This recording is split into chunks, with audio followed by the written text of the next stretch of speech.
خوراکی من چیست؟ خوراکی تو این زقوم. میدونید زقوم چیست؟ جوانان ما افلاس شدند.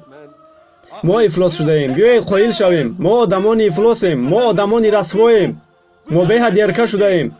اگر خوراک به طعم دلمان نباشد، اگر نمک نداشته باشد، اگر تیزک نداشته باشد، بزنمان چنان می‌نگریم که گویا از دیگر سیاره باشد. این چیست ها؟ گرین را برده پرتاب، با من فرق ندارد. ما باید خوراکی دقیقاً طعم دلمان را خوریم. از فرمان الله سرکشی میکنی در این دنیا. هیچ ترسی از الله نداری در این دنیا. خوراکت در اون دنیا زقوم میشود.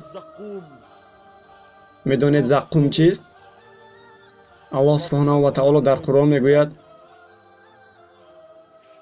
قل اذلك خیر ام شجرة اذلك خیر نزلا ام شجرة الزقوم انا جعلناها فتنة للظالمین. این درخت است در آتش دوزخ. ما آن را همچون جزا برای گناهکاران، برای ستمگران و برای ظالمان آفریدیم.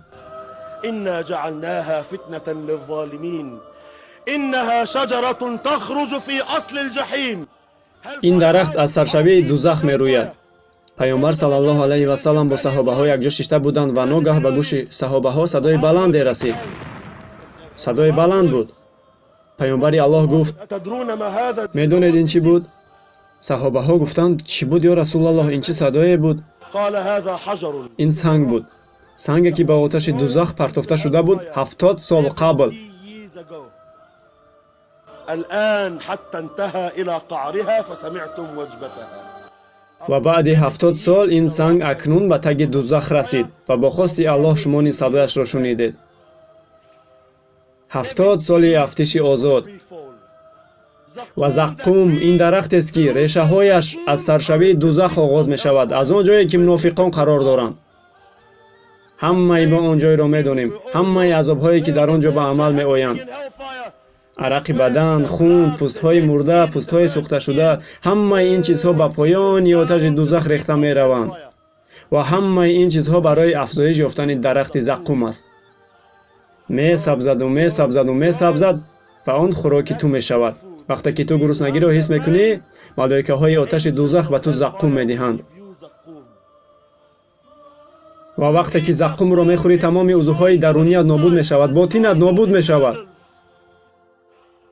انا جعلناها فتنة للظالمین انها شجرة تخرج في اصل الجحیم طلعها كأنه رؤوس الشیاطین. و میوه‌ای که در آن حاصل میشود به کله شیطان ها مانند است. این وعده الله است. فإنهم لآكلون منها. آنها این را میخورند. فمالئون منها البطون. الله مجبور میسازد تا شکمهایتان را از حاصل زقوم پر کنند. و بعد زقوم به نهایت تشنه میشود که آن طاقت ناپذیر است. و تو آنها را زاره و تولا میکنی که آب دهند. و این یستغیثوا بعد چی می شود وقتی که تولا میکنی که به تو آب دهند؟ آب دهند. و این یستغیثوا یغاثوا بماء کالمهل یشوی الوجوه. الله سبحانه و تعالی فرمان برآورده است که نوشاکی آنها همین جوش می شود. آب جوشی سوزاننده. شما را مجبور از آن می نوشانند و وقتی که می نوشید تمام روی و دهانتان سوخته نابود می شود. چرا برادرانم؟ چرا ضد الله می برآیید؟ چرا برادرانم؟ چرا خواهرانم؟ چرا گناه می کنید؟ دیده و دانسته به خود غضب الله را می آورید. چرا؟ الله به ما از همه دین بهترین را داده است. الله به ما مهربانی بی‌آخر را عطا کرده است. الله به ما از کرامت بی‌آخرش عطا کرده است. چرا آخر چرا بر ضد الله میبرایید؟ سرکشی میکنید در زمین الله. التماس برادران و خواهرانم، التماس از شما التجا دارم. همیشه ترس داشته باشید در نزد الله عزوجل. حس ترس، همیشه حسیات ترس داشته باشید در نزد او، تا که این حسیات ترس هیچ وقت از عقل و دلتان گم نشود. ولی اگر دلتان را ناسالم پیدا کردید و آب چشمانتان از ترس در نزد الله نمیریزد، خود را مجبور کنید خود را تا گریه کنید. انیق است که آدمانی که از شما بهترند، کسانی که از شما دیده دیندار و خدا ترسند، бовар кунед, онҳо шабу рӯз оби чашм мерезанд. аллоҳ субҳанаҳу ва таоло дар Қуръон мегӯяд: says in the Quran, إذا تتلى عليهم آيات الرحمن خروا سجدا وبكيا.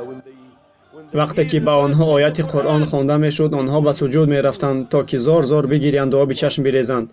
агар шумо аз тарс гирья накунед дар назди Аллоҳ дар ин дунё, пешакӣ худро ва шуморо огоҳ мекунам, агар ки мо зор зор гирья накунем ва оби чашм нарезем аз тарси Аллоҳи бузург дар ин дунё, бовар кунед, дар он дунё аз ин дида зиёд оби чашм мерезем.